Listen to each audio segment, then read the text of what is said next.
Bismillahirrahmanirrahim. Assalamualaikum warahmatullahi wabarakatuh. Saudara-saudariku, khususnya yang tergabung dalam keluarga besar Mira Ma'had Islam Rafiatul Akhyar, dan juga yang terhubung bersama kita di channel YouTube untuk beristifadah di kesempatan subuh kali ini. Kita awali jumpa kita dengan bersyukur pada Allah Subhanahu wa taala. Kita memuji Allah atas perkenan Allah Subhanahu wa taala memberikan kesempatan pada kita untuk meniti amal saleh di hari ini dan melengkapi kekurangan-kekurangan yang terjadi di hari-hari sebelumnya. Semoga Allah Subhanahu wa taala memberikan bimbingan kepada kita, menyehatkan kita dan memberikan taufik terbaik untuk meraih bekal termulia di hari ini sehingga bisa menghadap kepada Allah dengan penuh kemuliaan insyaallah. Dan kita berdoa semoga saudara-saudari kita yang belum beriman sampai dengan detik ini diberikan kekuatan jiwa, kelancaran, ketetapan di hatinya untuk mau bersyahadat sebelum wafat kembali kepada Allah Subhanahu wa taala.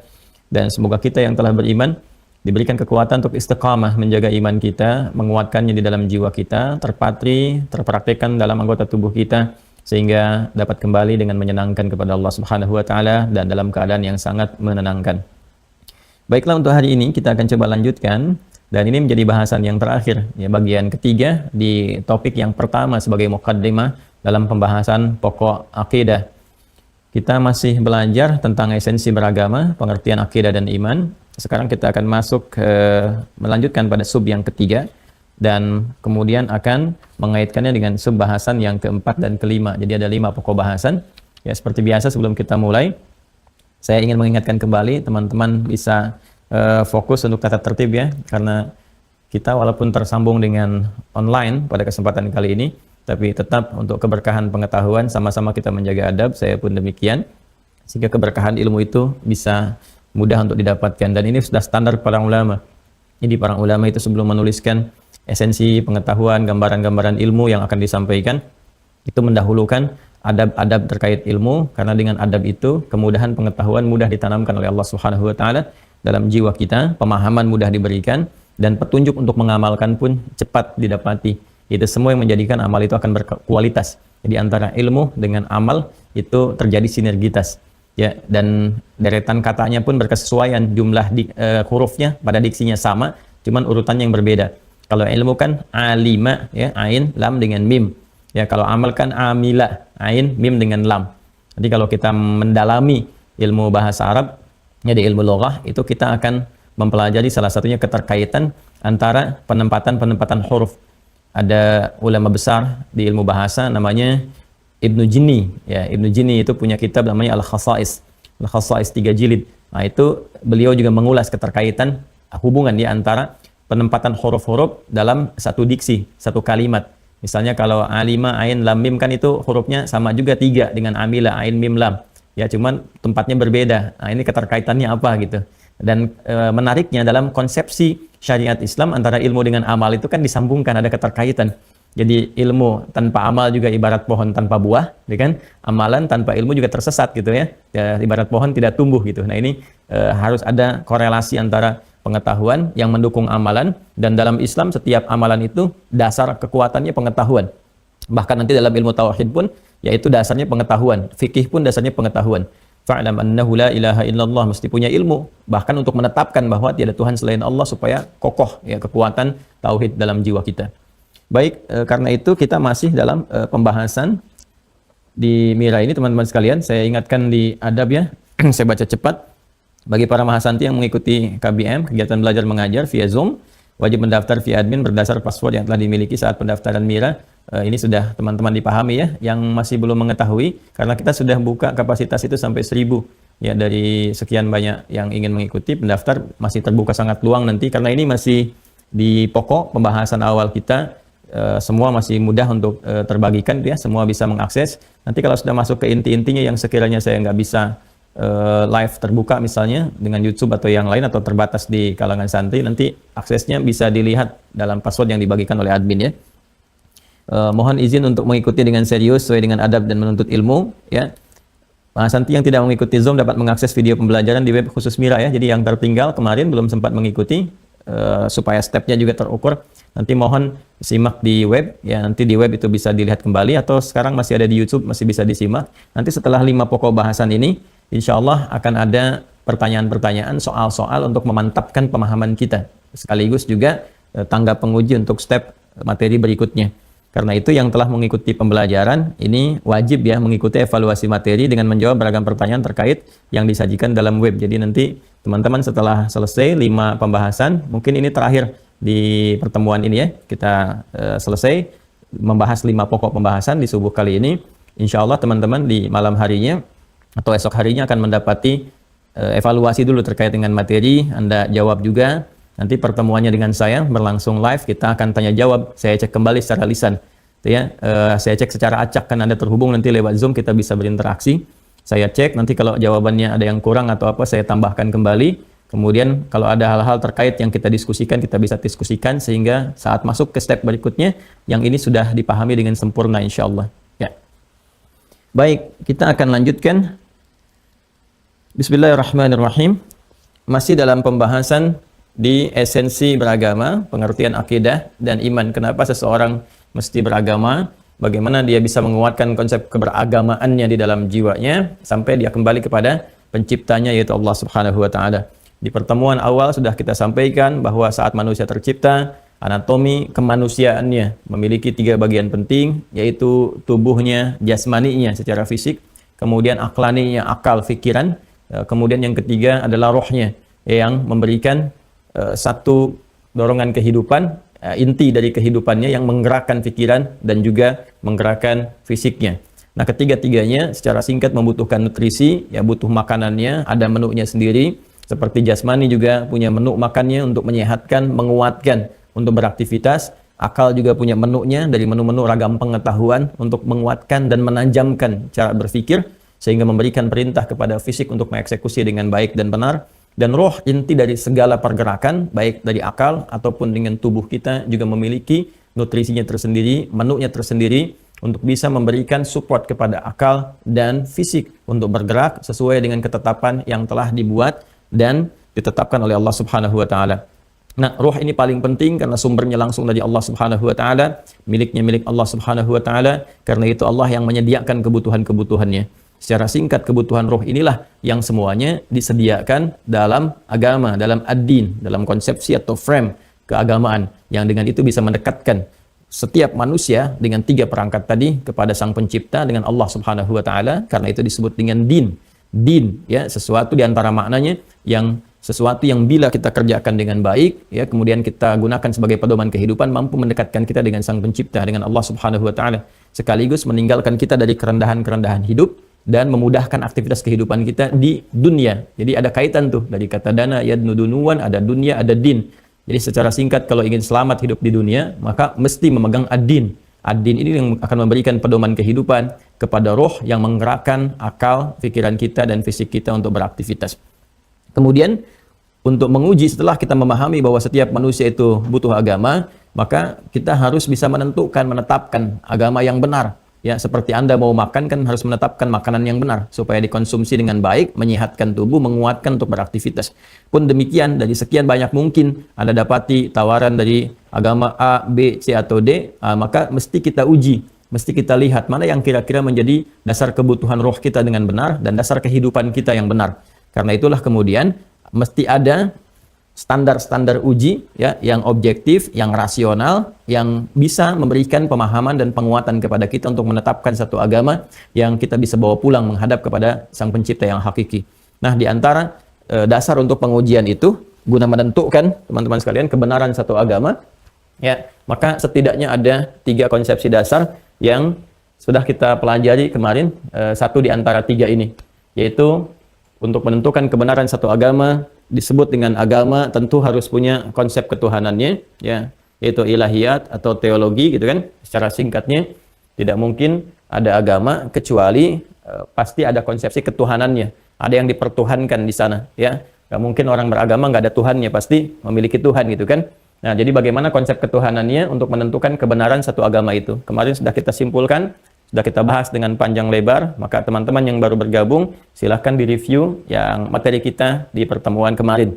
Ya, secara singkat, bahwa Tuhan itu dikatakan benar sebagai Tuhan jika dia memiliki sifat-sifat yang sangat berbeda gitu kan dengan makhluk. Karena Tuhan itu Khalik, ya, makhluk itu yang diciptakan, Khalik Sang Pencipta. Maka secara akal juga, secara rasional, satu pencipta itu harus berbeda ya dengan makhluk yang diciptakan. Harus 100% berbeda, tidak boleh ada sedikit pun kesamaan, keserupaan atau sesuatu yang identik dari sifat-sifat Khalik dengan makhluknya. Maka di sini Allah menegaskan di surah Asy-Syura di ayat yang ke-11 yang telah kita bahas kemarin, ya laisa kamitslihi syai', bahwa tidak boleh ada yang serupa dengan Allah Subhanahu wa taala, baik dari segi zatnya ya ataupun juga sifatnya. Nggak boleh kalau makhluk itu berpasangan, pokoknya semua sifat makhluk nggak boleh melekat pada Khalik. Demikian sebaliknya.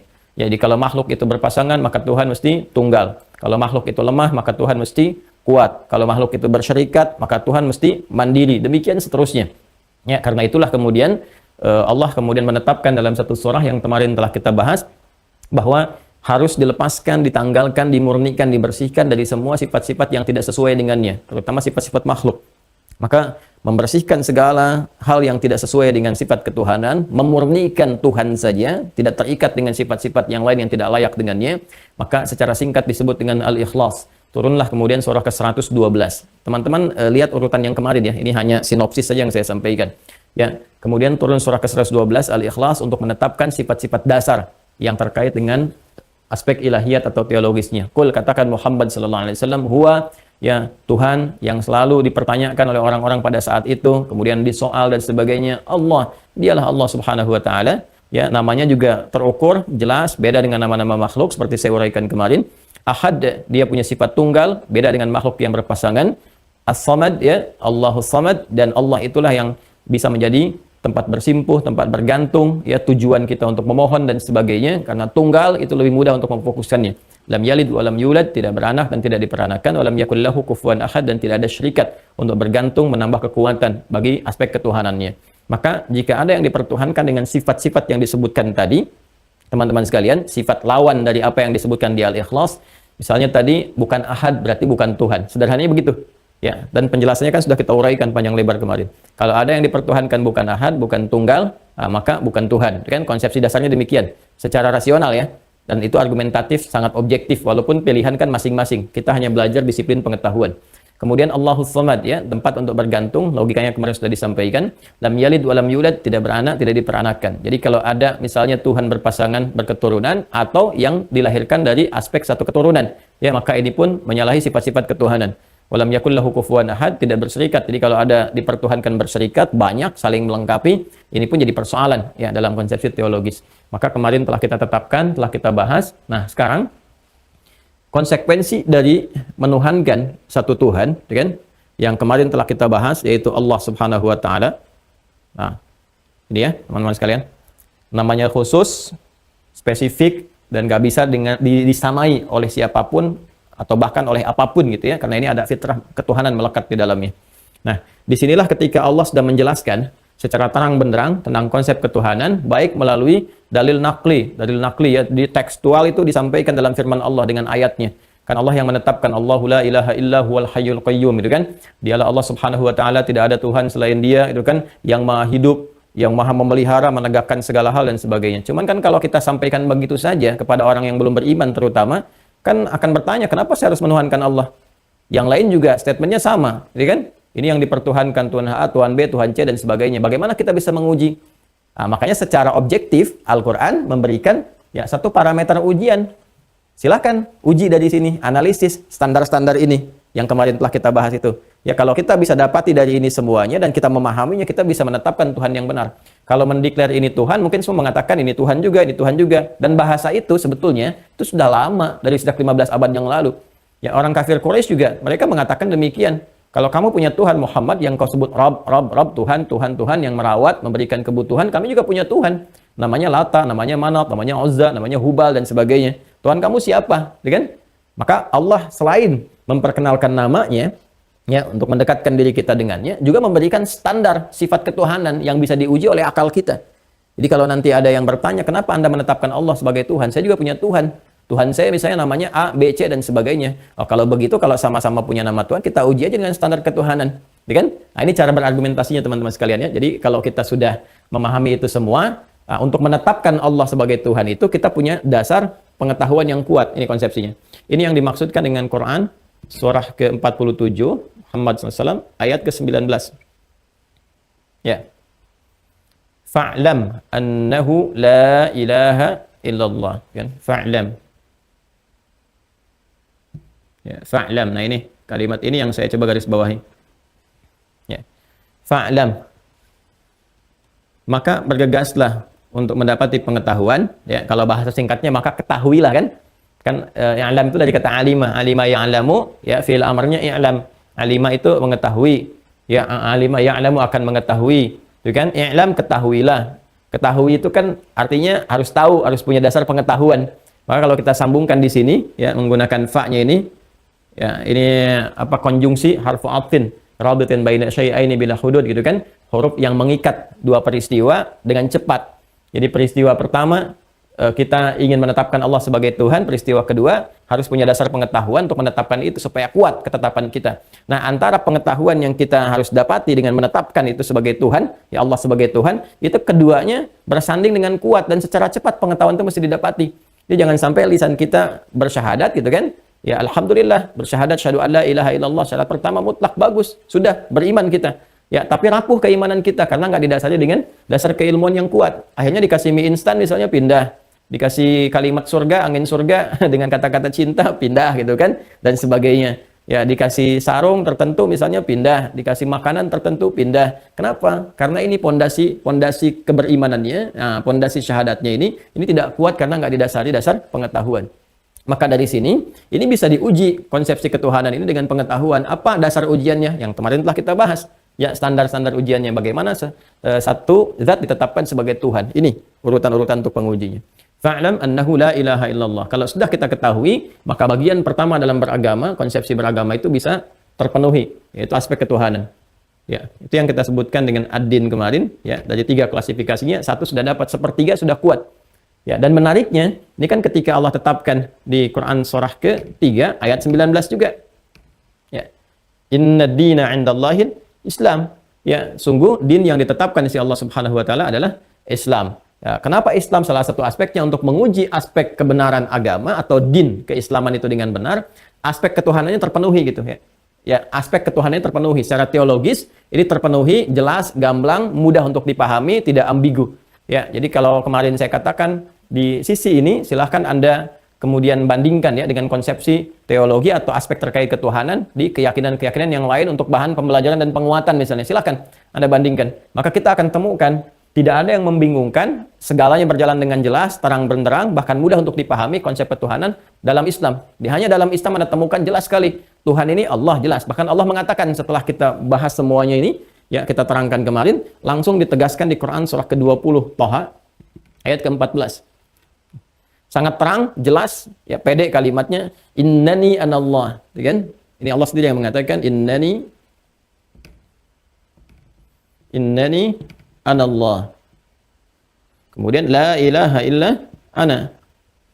La ilaha illa ana. Nah, ini di sini teman-teman sekalian. Ya. Innani, ini Masya Allah tajam sekali nih. Ini sudah pakai inna, kemudian pakai nun wiqayah, kemudian ya-nya ke ya mutakallim, kembali kepada Allah yang menyampaikan. Kita sedikit belajar ilmu nahwu, ya. Inna itu kan harfu nasbin wa taukidin tansibul isma wa tarfa'ul khabara mabniun 'alal fathi la mahalla lahu minal i'rab. Itu di ilmu gramatikal bahasa Arab. Ya. Inna itu harfu nasbin wa taukidin. Kalau di kajian kebahasaan di aspek nahwu, ya, maka huruf inna itu berfungsi untuk menguatkan, ya, satu makna dan menjadikan tandanya di harakat kalimat setelahnya itu memiliki harakat fathah. Dengan memiliki harakat apa? Fathah. Jadi kalau setelah inna ada Allah, innallaha, kan? Ya, kalau setelah inna ada rasul, innar rasula. Jadi kalau ada huruf inna, maka fungsi inna ini untuk menguatkan, menegaskan kalimat setelahnya. Ya, kalau kita kemudian belajar di ilmu tentang fikih lughahnya, pemahaman terhadap ungkapan kebahasaan, maka kita bisa katakan harfu inna ini, ya, harfu nasbin wa taukidin. Nasab itu bukan sekedar menjadikan harakat satu kalimat fathah, ya, dalam bentuk singular, mufrad, ataukah kasrah dalam bentuk jama', bukan. Tapi lebih daripada itu, nasab itu punya fungsi menancapkan sesuatu dengan kuat. Jadi kalau ada seseorang lelaki menancapkan misalnya tongkat di dalam tanah sampai kuat, nggak goyang, gitu kan, begini. Nah, itu orang Arab mengatakan nasabar rajulu asahu fil ardi. Seseorang menancapkan tongkatnya dengan kuat sehingga nggak goyang. Jadi kalau ada kalimat secara cepatnya, khususnya di dalam Al-Quran ada ayat dibuka dengan huruf inna yang pendek, ya. Inna, bukan yang inna Kalau inna itu sudah gabungan lebih kuat lagi. Ya, jadi inna pendek ditambah nahnu itu lebih kuat lagi kalau ada seperti itu. Ya. Nah, sekarang perhatikan baik-baik. Ini inna. Nah, kita bedah. Kalau ada ayat di Quran dibuka dengan kata inna ini menunjukkan informasi yang akan disampaikan itu harus betul-betul kita kuatkan dalam jiwa kita. Tancapkan, jangan sampai goyah. Ya, tancapkan, jangan sampai goyah. Jelas ya? Harfun nasbin wa taukidin, dan kuatkan, jangan sampai ragu. Tancapkan, jangan sampai goyah. Kuatkan, jangan sampai ragu. Tapi untuk menancapkan dan menguatkan itu supaya tidak ragu dan kuat tertanam, kan mesti ada dasar pokok pengetahuannya kan? Orang kalau nggak tahu reasonnya apa, alasannya apa, dasar pengetahuannya apa, karena konsepsi berpikir kita kan ada support pengetahuan. Ya, ini yang menjadikan kita itu bisa meyakini dengan kuat. Kalau informasinya dapat, diyakini dengan kuat, ya, pengetahuannya dapat, maka untuk menguatkan ke dalam jiwa kita itu tidak sulit. Ya, karena itulah sebelum ayat ini muncul untuk disampaikan, itu kan dasar pengetahuannya diberikan kepada kita. Ya, tentang Allah itu begini, menentukan Tuhan itu begini. Setelah kita temukan, oh ini Tuhan yang benar. Ini yang memenuhi segala kualifikasi dari aspek ketuhanan. Baru setelah itu kita sudah yakin, kata Allah, inna, tancapkan dalam hatimu. Jangan ragu, jangan bimbang lagi. Makanya kalau orang-orang sudah belajar tentang ini, dia nggak akan pernah sibuk ya untuk bisa mencari Tuhan lain selain Allah atau mendiskusikan yang lain gitu. Udah pakemnya udah itu aja kuat. Ya, sehingga ketika disoal bahkan dari sekedar namanya, dia sudah bisa langsung berargumentasi. Ya, tertanam dalam jiwanya itu. Kalau ada sesuatu yang tidak sesuai dengan sifat atau keagungan Allah, ada yang menuduh Allah misalnya atau menyoal Allah, itu hatinya mulai bergetar karena sudah ada kekuatan tertancap dalam jiwanya. Ya. Jadi kalau ada yang menarik nih ya, kalau ada orang beriman misalnya Tuhannya disoal, Allahnya disoal, tidak ada getaran dalam jiwanya, maka dipertanyakan keimanannya. Ya, boleh jadi ini kekuatan pengetahuannya belum nampak, belum tertanam di jiwa. Jadi ini yang menjadikan teman-teman sekalian kenapa ketika hal yang terkait dengan Allah, misalnya hukum-hukum Allah, ya, atau sifat-sifat Allah, ada yang merendahkan misalnya, ada yang mengecilkan dan sebagainya, itu muncul getaran dalam jiwa kita itu, ya, getaran untuk menolak, getaran untuk mengekspresikan penolakan dan sebagainya gitu ya. Nah, itu karena ini tertancapnya kuat, ini cuma harfu inna nih. Tertancapnya kuat dalam jiwa kita itu. Tapi untuk menancapkan itu dengan kuat, karena kan ada yang tancapannya nggak terlalu kuat, rapuh tuh. Ya, di soal aja biasa-biasa aja, di soal agamanya biasa-biasa aja, kan? Di soal ibadahnya, di soal Tuhannya bahkan, ya, disepelekan itu biasa-biasa aja, nggak respon. Kenapa? Karena ini nggak kuat tancapannya dalam jiwanya. Kenapa nggak kuat? Karena dasar pengetahuannya ini yang nggak ada, yang kosong. Ya, karena itu kalau setelah kemarin kita belajar, konsekuensinya tancapkan dengan kuat dalam jiwa kita. Ya, kalau kita merasa belum maksimal, pahami. Karena itu kita ada evaluasi untuk memahami dengan baik. Ya, innani, bisa Allah mengatakan inni, kan? Tapi di sini pakai nunnya wikayah tuh disambungkan. Nun terpisah lagi untuk menyambungkan dengan i. Jadi kada inna begini, tambah nun lagi, tambah ya, kan? Nah, lihat baik-baik. Innani, kan? Untuk menetapkan ini. Innani, ini wikayah. Ya. Teman-teman sekalian, perhatikan kalimatnya teman-teman sekalian. Nah, ini nun, ya lagi, ini inna, kan? Kemudian pakai ni. Baik ya? Fokus baik-baik. Innani anallah, sungguh akulah, kan? Tancapkan dalam jiwamu yang paling dalam, kuatkan dalam hatimu yang paling dalam, sungguh akulah. Nih, teman-teman sekalian. Jadi, ini langsung menariknya menggunakan bentuk tunggal ya kepada zatnya sendiri. Ya, ini kalau kita di bahasa itu kan menunjuk kata kalau orang kan ke makhluk orang pertama gitu kan. Kata pertama gitu, menunjuk kepada zatnya sendiri, pedenya kuat, saking pedenya itu menggunakan kata inna. Kemudian juga penguatnya menggunakan nun lagi untuk menyambungkan dengan ya mutakalim. Ya mutakalim itu menunjukkan kepada diri ya, kepada zat. Ya, kepada zat. Untuk satu kepemilikan, ya biasanya. Untuk satu kepemilikan atau penegasan sesuatu. Ya, misalnya ini buku nih. Masih umum ya. Kalau saya katakan buku saya, ini kan kitab bahasa Arabnya, buku itu. Kalau saya katakan buku saya kepemilikan, tambahkan ya di ujungnya. Ya-nya mati, terus harokat ba-nya, kitab yang nyambung ke ya, jadikan kasrah. Ya, kitabi, buku saya. Ini kan? Ini spidol, pulpen, kolam. Kolami, pulpen saya, kepemilikan. Ya, kalau kita ingin menetapkan diri kita dengan kuat, ya boleh kita katakan misalnya, sungguh saya, ini. Kalau pengen lebih kuat lagi, kalau ada orang masih ragu, innani, benar-benar sungguh saya. Gitu kan? Nah, ini mewakili keduanya. Jadi menetapkan satu kepemilikan sekaligus menunjukkan kekuatan kepada zat. Jadi seakan Allah ingin mengatakan, kalau ada yang mengklaim sebagai Tuhan dan sebagainya, sungguh ketuhanan itu cuma punya saya. Itu cara mengartikannya. Ya. Innani sungguh cuman punya aku ya dan hanya aku gitu tuh. Wah, ini ada satu hal yang sangat kuat ditekankan, sungguh ya punya aku dan hanya aku. Ya, apa yang dimiliki Allah itu dan hanya Allah yang memilikinya. Anallah. Itu saya lah Allah. Ya, saya Allah. Ya, apa maksudnya? La ilaha illa ana, enggak ada Tuhan kecuali aku. Jadi segala yang terkait dengan aspek ketuhanan itu enggak dimiliki siapapun, kata Allah Subhanahu wa taala, kecuali punya aku. Dan memang hanya aku yang Tuhan. Jadi bahasa ini, ungkapan ini teman-teman sekalian, kalau kita memahami bahasa Arab dengan baik, ini menunjukkan satu kepercayaan diri yang sangat tinggi, ya, satu keyakinan yang sangat kuat yang nggak mungkin disampaikan kecuali oleh pemiliknya. Ya, jadi kalau kita ambil ya contoh dari kita ya, kalangan makhluk kemanusiaan, wa laisa kamitslihi syai', nggak ada yang serupa dengan Allah Subhanahu wa taala. Kita punya anak nih. Terus anak kita disoal gitu kan, itu bukan anak kamu tuh. Itu anak si fulan. Kita katakan, nggak ada yang punya anak seperti ini, yang lebih tahu tentang dia, dari mana dia lahir, ya, di mana dia lahir, kapan dia lahir, seperti apa dia lahir, kecuali saya. Saya bapaknya, saya ibunya gitu kan. Ya, kenapa bisa pede mengatakan itu? Karena memang Anda orang tuanya, ibunya yang melahirkannya, ibunya yang memberikan ASI untuk dia, ya, ibunya yang memberikan pendampingan dalam kehidupan sampai dia tumbuh dan sebagainya. Lalu ketika orang lain mempertanyakan, Anda bahkan sebelum bertanya sudah mengatakan. Makanya dengan pede di kartu keluarga itu Anda tuliskan dan sebagainya. Tapi kalau misalnya anak itu bukan anak Anda, ya nggak akan ada rasa percaya diri luar biasa untuk menjelaskan itu milik Anda, itu anak Anda. Jelas ya? Nah, ini kata Allah, segala yang terkait dengan ketuhanan itu kepunyaanku. Karena memang cuma aku yang Tuhan. Ya, la ilaha illa ana, la-nya menafikan. La, nggak ada Tuhan, nggak ada yang lain-lain itu illa kecuali ana, kecuali saya. Setelah kita kemarin mempelajari semua dasar-dasar atau aspek-aspek yang terkait dengan aspek ketuhanan. Jadi inilah yang saya katakan kemarin, yang harus kita kuatkan dalam jiwa kita, teman-teman sekalian, tanamkan dalam hati sanubari kita, kemudian rawat, jaga itu sampai kita berpulang kepada Allah Subhanahu wa taala. Karena ini yang paling pokok dalam dasar kehidupan kita. Jadi dasar kehidupan itu yang memang harus bertuhan. Kalau nggak bertuhan, rohnya nggak bisa hidup.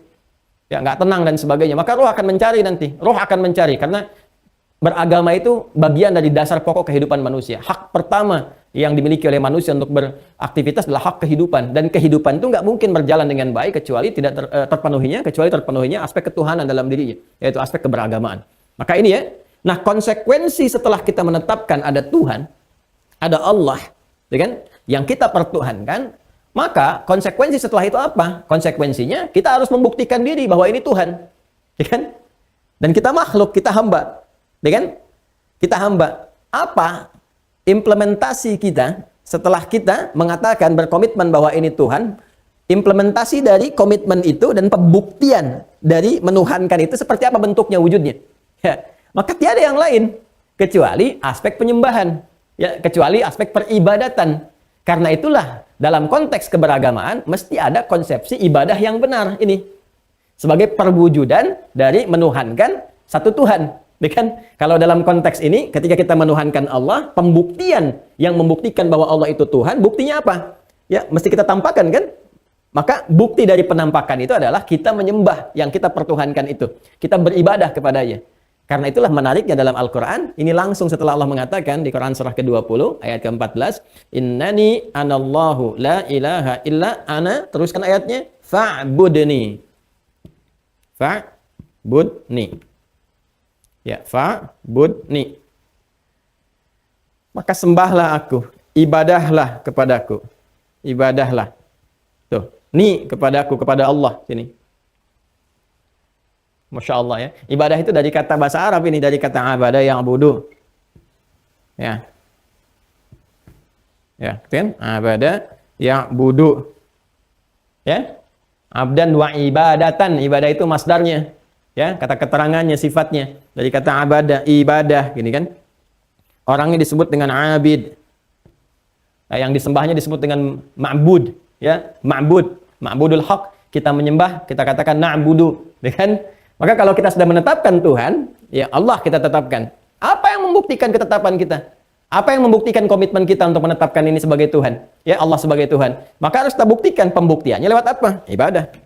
Ya, karena itu dalam konsep keberagamaan, ini mesti ada konsep ibadah. Kalau nggak ada konsep ibadah, gugur konsep keberagamaannya. Dipertanyakan agamanya. Misal, kalau dalam agama nggak ada ibadah, dipertanyakan. Kok nggak ada ibadah? Kan? Justru ciri khas agama itu ada pada ibadahnya untuk membuktikan Tuhannya ada. Kan? Jadi kalau kita, maaf ya, agak pusing ya, kita simpelkan sedikit. Anda agamanya apa? A. Ada Tuhannya? Ada. Siapa nama Tuhan Anda? Misalnya A disebutkan. Ini Tuhannya A. Bagaimana membuktikan bahwa itu Tuhan Anda? Ya yang penting Tuhan. Nggak bisa. Harus ada pembuktian. Secara ilmu saya tetapkan begini alasannya saya menetapkan Allah sebagai Tuhan. Terus setelah itu komitmennya apa?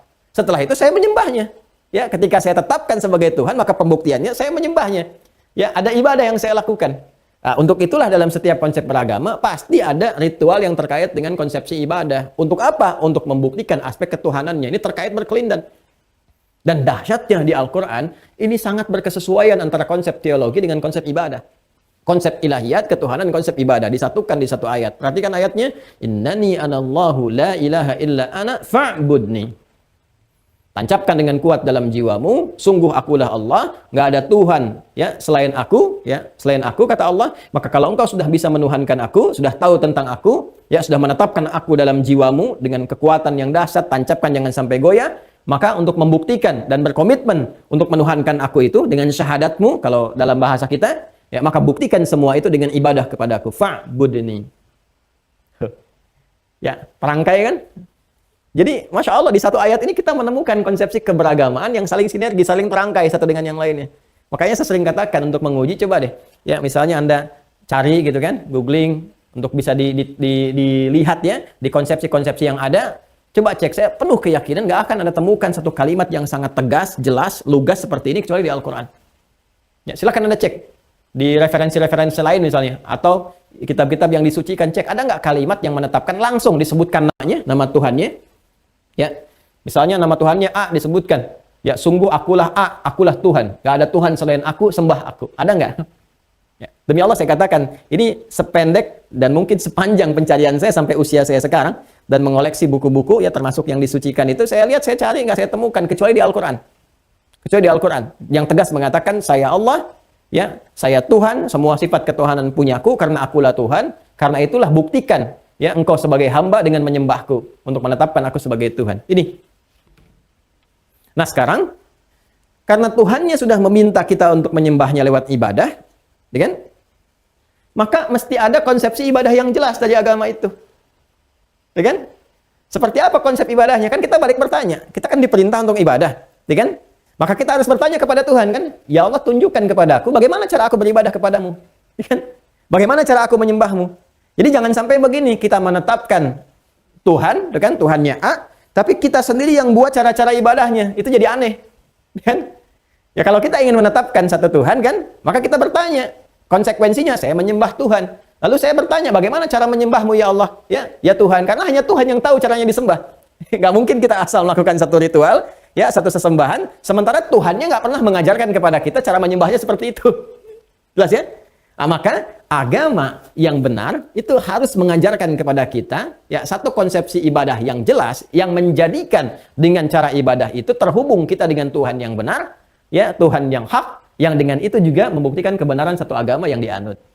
Nah, karena itulah kemudian cara menguji konsep ibadahnya kita ingin turunkan beberapa hal berikut.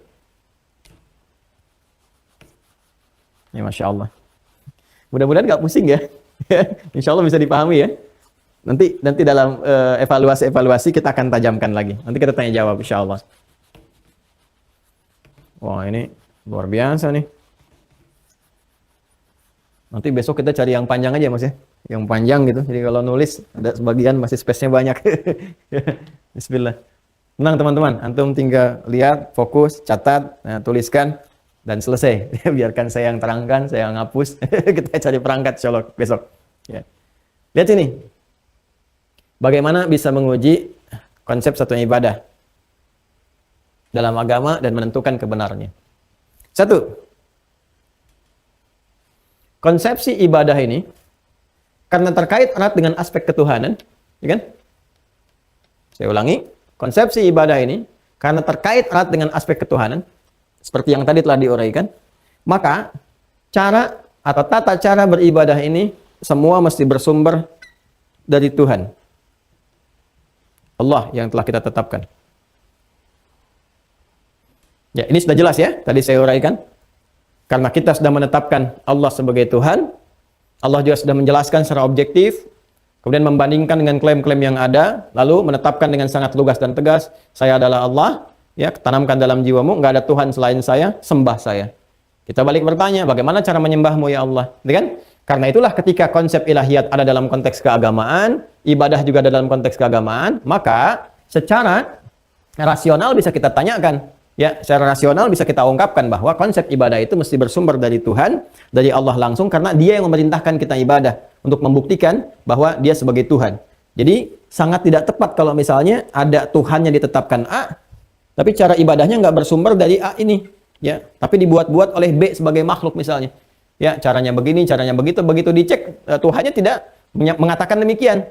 Ya, Tuhannya tidak memerintahkan demikian. Yang paling luar biasa nanti bertolak belakangnya, ya, Tuhan yang mengarahkan A, sementara makhluknya yang melakukan B. Itu yang tidak nyambung. Ya, itu yang tidak nyambung. Nah, sekarang untuk mengecek teman-teman sekalian, apakah konsepsi ibadah itu benar? Pertama, sumbernya harus bersumber dari yang dipertuhankan, dari Tuhan, dari Allah Subhanahu wa taala.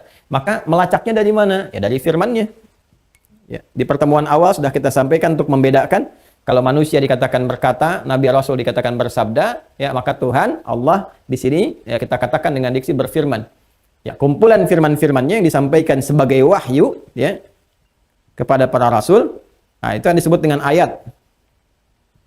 Ayat, ya, ayat itu bukan sekedar tanda, ya. Tanda itu kan banyak, ada alam tanda, ya, ada wasmah juga tanda, ayat juga tanda. Ayat itu tanda yang mendekatkan seorang hamba kepada Rabb-Nya, kepada penciptanya. Ya, saya ulangi ya. Ayat adalah tanda yang mendekatkan seseorang kepada penciptanya, kepada Rabb-Nya.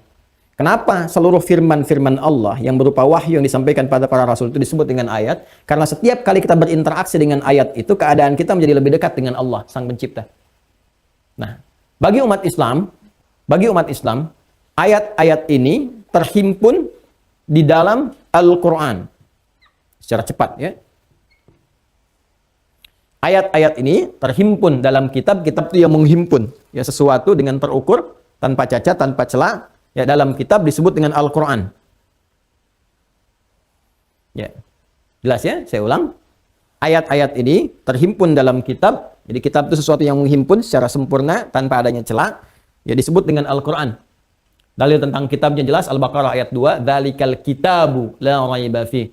Ya, inilah Allah turunkan satu yang menghimpun ayat-ayatnya, ya, kitab la raiba fi, yang enggak pernah diragukan kandungannya, seluruh yang terkandung di dalamnya. Namanya Al-Qur'an. Ya, namanya apa? Al-Qur'an. Jelas disebutkan di Quran surah ke-2 Al-Baqarah di ayat yang ke-185. Quran surah 2 ayat 185. Syahrul Ramadhan alladzi unzila fihil Qur'an. Ya, ini firman-Nya, ya, sebagai wahyu disebut dengan ayat-ayat dihimpun di dalam Al-Qur'an. Ini. Walaqad yassarnal Qur'ana lidzikri. Ya. Sudah? Fahal min muddakir. Quran surah ke-54 ayat 17, 22, 32, 40. Baik. Isi Al-Qur'an semua disebut dengan ayat. Karena itu Anda kan sering berkata Al-Fatihah 7 ayat, Al-Baqarah 286 ayat. Ali Imran 200 ayat dan sebagainya. Kenapa semua isi Al-Quran disebut dengan ayat? Karena setiap kali kita berinteraksi dengan ayat-ayat ini, keadaan kita menjadi lebih dekat dengan Allah Subhanahu wa taala. Ya, itu yang dimaksudkan Quran surah ke-8 Al-Anfal di ayat yang kedua. Innamal mu'minuna alladzina idza dzukirallahu wajilat qulubuhum wa idza tuliyat 'alaihim ayatuhu zadathum imana wa 'ala rabbihim yatawakkalun. Sungguh orang yang beriman yang sejati itu, ya, insan beriman yang sejati itu, cirinya adalah jika disebutkan nama Allah, ada getaran dalam jiwanya. Ini untuk menunjukkan kata innani tadi, pembuktiannya. Jadi setiap hari Allah menyebutkan namanya. Ini Allah, Allah, Allah, Allah. Diperdengarkan di telinga kita. Ya, dipanggilkan setiap hari itu. Ya, idza dzukirallahu, jika disebutkan nama Allah, disebutkan. Ya, Allah memerintahkan untuk disebutkan namanya. Sebutkan. Itu setiap pergantian waktu dalam sehari. 5 kali bahkan. Ya, tadi subuh kan, berganti waktu kan, dari gelap malam hilang, muncul subuh kan, menjelang pagi. Nanti pagi ke siang disebutkan lagi, siang ke sore disebutkan lagi, sore ke maghrib, pergantian ke malam disebutkan lagi, malam muncul disebutkan lagi. Untuk menguji, masih ada nggak getarannya, innaninya itu masih ada nggak dalam jiwa kita itu? Ya, imannya masih ada nggak, masih melekat nggak? Nah, makanya diperdengarkan. Bagi yang masih punya pendengaran, punya telinga. Dalam bahasa Arab, telinga itu disebut udhun. Jamaknya disebut adzan. Ya, ada korelasi ini dengan penamaan dalam syariat adzan. Walaupun ada yang menyebutkan adzan itu panggilan, tapi ada korelasinya dengan telinga maknanya. Maka diperdengarkan di telinga kita kalimat Allah setiap hari 5 kali dalam pergantian waktu. Ya, Allahu Akbar, Allahu Akbar. Makanya kalau kita sudah berkomitmen menuhankan Allah, ini kata innani itu akan bersemayam dalam jiwa kita dalam bentuk getaran. Ya, makanya nanti ketika disebutkan ya lewat suara muadzin itu Allahu Akbar yang memperdengarkan, getaran itu pasti ada. Pasti ada itu. Bahkan kalau dia kuat, semakin kuat itu tertanam dalam jiwanya, nggak goyah gitu, itu belum dipanggil sudah ada getaran. Ya, belum dipanggil sudah ada getaran. Itu subuhnya masih jauh kok. Ya, subuh 4.18. Itu jam 4 itu. Bahkan habis Isya sudah nanya, subuh besok jam berapa? Ya, ini zuhur nanti jam berapa? Asar jam berapa? Ini tertancap dengan kuat dalam dirinya. Nanti kalau sudah masuk bab akidah, iman kita akan perdalam ke situ. Ya, wa idza tuliyat 'alaihim ayatuhu, dan nanti kalau dibacakan kepadanya ayat-ayat Allah, ayat-ayatnya, firman-firmannya, ya kan? Yang menunjukkan ketuhanannya, yang memberikan konsekuensi kita untuk menuhankannya, zadathum imana wa 'ala rabbihim yatawakkalun. Kalau dibacakan kepada mereka ayat-ayatnya, maka bertambah keimanannya dan terjadilah kedekatan hubungan dengan Rabbnya. Ya, tawakal itu kan membangun kedekatan hubungan dengan Allah. Ini teman-teman sekalian, terkorelasi semua tuh. Jadi tersambung semua ayat-ayatnya, nyambung keseluruhannya. Nah, jadi di dalam firman inilah, di dalam ayat-ayat inilah, di dalam Al-Quran inilah, semua perintah-perintah, aturan-aturan yang terkait dengan ibadah itu disebutkan. Ya. Nah, sekarang Allah mengatakan, fa'budni, sembah saya. Kita balik bertanya, ya Allah bagaimana cara menyembahmu? Nah, maka mesti ada perintah dari Tuhan seperti ini. Nah, teruskan dulu ayatnya. Masih terangkai di sini. Inilah indahnya teman-teman sekalian. Konsepnya jelas, nggak pernah ambigu, terang. Ya, terukur semua, lengkap.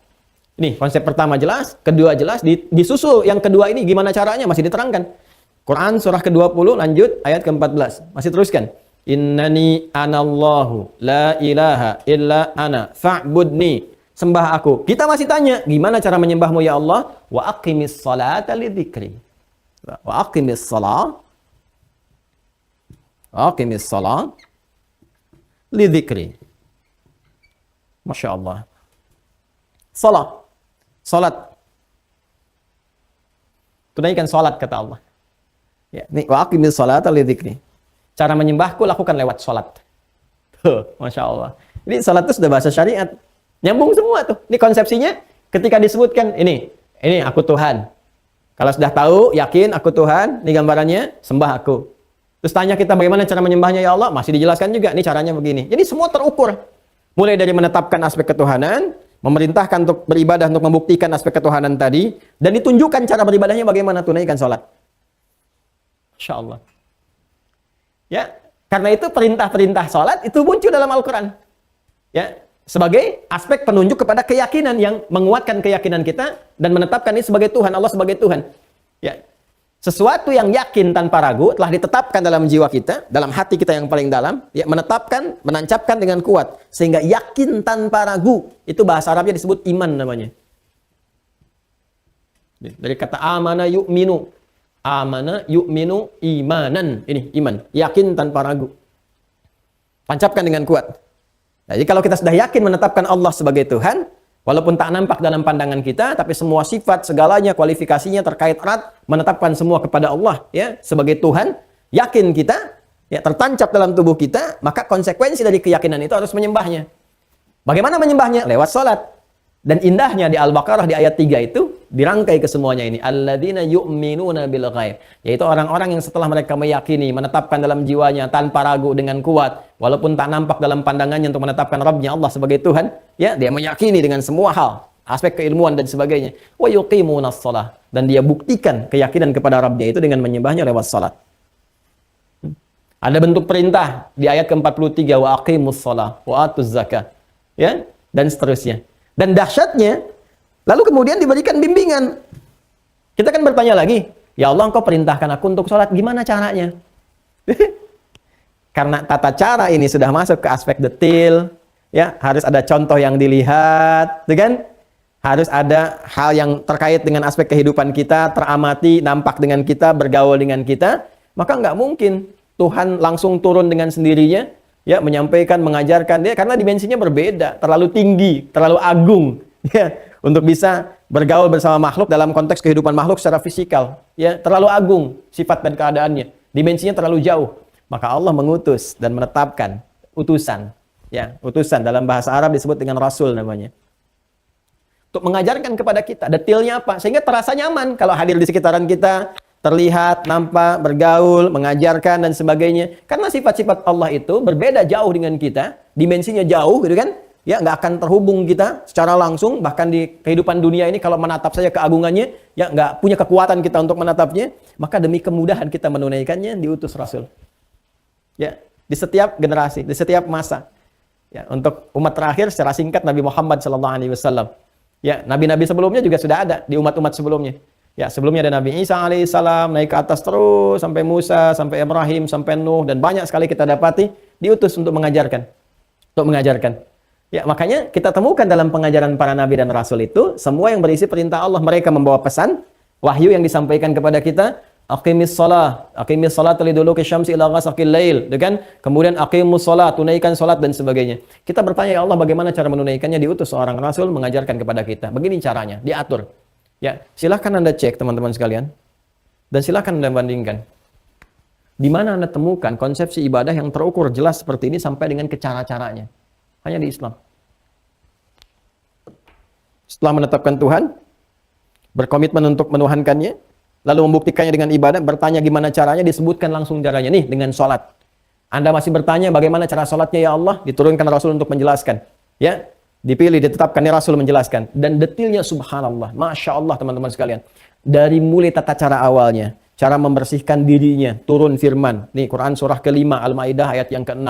Ini sebelum sholat, bersihkan dulu keadaan dirimu. Berwudu namanya. Ya ayyuhalladzina amanu, hai orang-orang yang telah yakin. Kembali lagi ke sini. Yakin, menguatkan dalam jiwanya. Idza qumtum ila shalah, kalau kamu mau sholat, nih, untuk membuktikan ibadahmu kepada Allah. Idza qumtum ila shalah, kalau engkau mau sholat untuk membuktikan ibadahmu kepada Allah, faghsilu wujuhakum, dimulai dengan wudu dulu. Diatur. Dan disebutkan caranya. Maka Nabi mengajarkan, nih cara wudu begini. Ya. Setelah itu menghadap ke arah kiblat. Ya, turun ayat juga. Ya. Fawalli wajhaka syatral masjidil haram, maka hadapkan dirimu ke arah searah dengan Masjidil Haram. Gimana caranya? Diatur oleh Nabi. Idza qumta ila shalah fasbiril wudu tsumma istaqbilil qiblah. Begini cara menghadap kiblatnya, diatur. Cara berdirinya, cara membuka kakinya, macam-macamnya, detail sekali. Sampai setelah kita siap, ya cara memulainya, begini cara takbirnya. Cara mengangkatnya pun diatur detail. Mengangkat bagaimana posisi tangannya, jemarinya bagaimana, menghadapnya kemana, sampai dengan selesai, dari takbir sampai dengan selesai, sampai dengan salam. Dan dahsyatnya, semua gerakan dan bacaan yang kita lakukan dalam ibadah itu ada maknanya. Jadi bukan sekedar menghadap, angkat, ruku, sujud, ini tidak ada maknanya. Dan makna itu pun terkait dengan fungsi kehidupan. Itu dahsyatnya. Makanya kan orang-orang jahiliyah dulu itu ketika menetapkan Allah sebagai Tuhan lalu menyembahnya lewat sholat, terjadi perubahan hidup pada diri mereka. Apa yang pertama? Tanha 'anil fahsya'i wal munkar. Ya, dilepaskan dari semua sifat jahiliyahnya yang penuh dengan fahsya dan munkar. Maka turun Quran surah ke-29 ayat 45. Utslu ma uhya ilaika minal kitab wa aqimis shalah. Inna salata tanha 'anil fahsya'i wal munkar. Ya, jadi detail, runtut sekali. Menetapkan Allah, kemudian setelah itu tanamkan dalam jiwa, buktikan itu dengan ibadah. Ibadah pokoknya lewat sholat, cara sholatnya begini, makna dari sholat itu seperti ini, hikmahnya akan begini, dan dampaknya kepada kehidupan akan begini. Temukan ya dalam konsep manapun hal yang terkait dengan ini, yang terukur dengan semua makna, hikmah dan penjelasannya. Silahkan. Anda akan temukan di sini. Ya, silahkan cek. Dan dari waktu pun jelas. Ya, Quran surah keempat, turun lagi firman, ayat 103. Kalau kita sudah paham, ya Allah, saya sudah tahu caranya nih. Tahu maknanya begini. Takbir itu maksudnya begini, kan? Ini maknanya seperti ini, hikmahnya begini, dalam kehidupan begini. Itu kita gali ya. Nanti kalau sudah masuk fikih sholat, kita akan pelajari dari awal sampai akhir, termasuk makna dan hikmah. Ya, supaya tahu kita caranya begini, maknanya begini, hikmahnya begini. Itu dahsyatnya teman-teman sekalian. Setelah kita melakukan itu, tahu caranya, kita bertanya, ya Allah, ini kapan dilakukannya sholatnya? Kapan? Itu dijelaskan kembali waktunya. Dari mulai disebutkan waktunya terukur, Quran surah keempat An-Nisa ayat 103. Ya. Fa idza qadaytumus salata fadhkurullaha qiyaman wa qu'udan wa 'ala junubikum fa idza tma'nantum fa aqimis salata inna salata kanat 'alal mu'minina kitaban mawquta. Lihat ujung ayatnya di Quran surah keempat An-Nisa ayat 103. Innas salata kanat 'alal mu'minina kitaban mawquta. Sungguh ibadah salat itu bagi orang-orang yang telah yakin tanpa ragu, beriman nih, sudah menancapkan dalam jiwanya beriman kepada Allah, itu selalu imannya disebutkan. Kalau kamu udah yakin nih dalam jiwamu menetapkan Allah sebagai Tuhan, ya, sudah punya dasar pengetahuannya, kamu siap membuktikan lewat ibadah dengan salat. Nih aku katakan kata Allah, kita mau kuta. Waktu salat itu nggak sembarangan, sudah diatur. Dan yang ngaturnya pun Tuhan juga, Allah juga. Nggak bisa kita seenaknya salat. Ya, ada aturannya. Bukan manusia yang rekayasa, Allah langsung yang tetapkan. Ya, terus kita bertanya, ya Allah, kapan waktu salatnya? Ya, kan jawaban Allah lewat firman, ayat. Ya, bukan lewat kata-kata manusia, bukan manusia yang tentukan ini waktunya begini, tidak. Allah langsung sampaikan. Maka turun misalnya Quran surah ke-17 Al-Isra. Ya, dari ayat 79 misalnya, dari 78-nya dulu lah, 78. Sampai langsung ke sunnah ke tahajud sampai 81. Ya. Kita kotaki yang 78-nya. Fokus aqimis salata liduluki syamsi ila ghasaqil laili wa qur'anal fajr. Inna qur'anal fajri kana mashhuda. Ya, tunaikanlah salat itu yang kamu tanyakan waktunya kapan. Aku bilang sudah teratur. Nih, tunaikan. Aqimis salata liduluki syamsi ila ghasaqil laili wa qur'anal fajr. Inna qur'anal fajri kana mashhuda. Kalau ayat ini kita rangkai waktunya, ya, secara singkat saja. Nih aku tetapkan, ada yang di waktu fajar kata Allah. Ya. Kemudian nanti ada yang terbentang dari siang sampai dengan ke malam. Jadi dari fajar ke siang sampai ke malam. Setelah itu kita tanya spesifiknya bagaimana nanti pelaksanaannya, seperti apa? Allah perintahkan kepada Nabi, Rasul. Jelaskan ya Rasulullah. Makanya nanti ada sabda-sabda Nabi menunjukkan. Nih, yang dimaksud waktu fajar ketika keadaannya begini. Ya. Turun hadis Nabi. Zuhur, kalau kamu tanam tongkat tuh, yang kuat, yang kokoh. Kalau bayangannya seperti ini masuk waktu siang, zuhur, salat kamu. Kalau semakin pendek begini, asar. Kalau hilang kemudian bayangannya ini, ya, mau menghilang, mau habis, ini udah maghrib. Kalau sama sekali gelap, masuk isya. Maka muncullah kemudian waktu fajar atau subuh nanti, salatnya. Zuhur, asar, maghrib, isya. Ini Masya Allah tuh. Jadi semua teman-teman sekalian terukur sekali. Dan kalau sudah disebutkan waktunya seperti ini, detailnya sudah ada, nanti ayat-ayat lain juga banyak, nanti kita turunkan dalam intisari pembahasan, itu diminta lagi oleh Allah. Kalau kamu sudah paham, kamu nanya, gimana cara ibadahnya? Aku sebutkan sholat. Kamu nanya caranya, aku jelaskan. Bahkan aku tetapkan seorang Rasul untuk mengajarkan. Setelah itu kamu nanya kapan waktunya, aku berikan. Aku terangkan kepada Rasul supaya diberikan detailnya kepada engkau. Setelah itu, semua dijelaskan, maka tinggal sekarang engkau berkewajiban, komitmen untuk menjaga waktu ini. Maka turun lagi firman-Nya. Quran surah kedua, ayat 238. Hafidhu 'alas salawati was salatil wusta wa qumu lillahi qanitin. Hafidhu 'alas salawat. Maka jagalah waktu-waktu salat ini. Karena itu pembuktian engkau sebagai hamba yang menuhankan aku. Jadi kalau engkau sedang tinggalkan salat, engkau tidak salat, malas-malas salat, maka dipertanyakan komitmen engkau kepada aku, kata Allah. Makanya hadis Nabi tegas mengatakan, perbedaan antara orang yang telah beriman dengan yang belum beriman itu terletak kepada salatnya, karena ini pembuktiannya. Jadi kalau ada orang yang nggak salat, dipertanyakan oleh Allah keimanannya. Kamu beriman nggak sebetulnya? Katanya mengatakan muslim, tapi nggak salat, dipertanyakan keimanan kamu mana? Karena itulah dahsyatnya ketika kita salat, itu disebutkan lagi ketetapan kalimat Allahnya. Saya tanya pada Anda, kalimat pertama apa yang Anda ucapkan dalam pembuka salat? Bukankah Allah? Allahu Akbar. Silahkan cek. Allah yang kita sebutkan. Karena ini pembuktian ketuhanan. Dan tersambung semua dalilnya tuh. Dari mulai menetapkan Allah, konsekuensi ibadah, cara ibadah, waktu ibadahnya, perangkatnya diatur, kita jaga semua. Begitu kita mulai, apa yang kita ucapkan? Allah. Ya, buang semua urusan dunia ke belakang. Ya, fokuskan diri kita hanya untuk menyembah Allah yang Maha Agung, yang Maha Besar, Maha segalanya. Nggak ada yang lebih besar keagungannya dari Allah Subhanahu wa taala. Tuh. Dan dalam proses salat itulah kita kemudian menguatkan syahadat kita lagi, komitmen kita ini. Bukankah dalam salat Anda ucapkan asyhadu alla ilaha illallah? Tuh. Semua orang salat pasti mengucapkan ini, asyhadu alla ilaha illallah. Setiap pindah gerakan nama Allah disebutkan, Allahu Akbar, Allahu Akbar. Ya. I'tidal pun sami Allahu liman hamidah. Jadi semua disebutkan nama Allah untuk menunjukkan semua proses perpindahan, pergerakan dari berdiri ke ruku, ke sujud, semua itu adalah komitmen untuk ibadah. Untuk siapa? Allah, Allah, Allah, Allah, Allah, Allah. Coba keteraturan seperti ini, Anda bisa cari di mana? Dan nggak ada manusia yang bisa rekayasa begini, nggak ada manusia, kecuali semua bersumber dari Tuhannya langsung. Tunjukkan kepada saya manusia mana yang bisa membuat sebuah konsepsi semua ini yang terukur semuanya. Dan semua punya makna.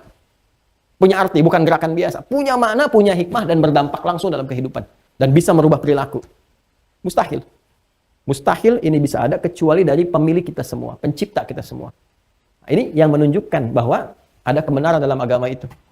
Ya, karena itulah bahkan sebelum Nabi Muhammad SAW diutus, kan sudah ada umat sebelumnya. Ibadahnya serupa, namanya sama, sholat.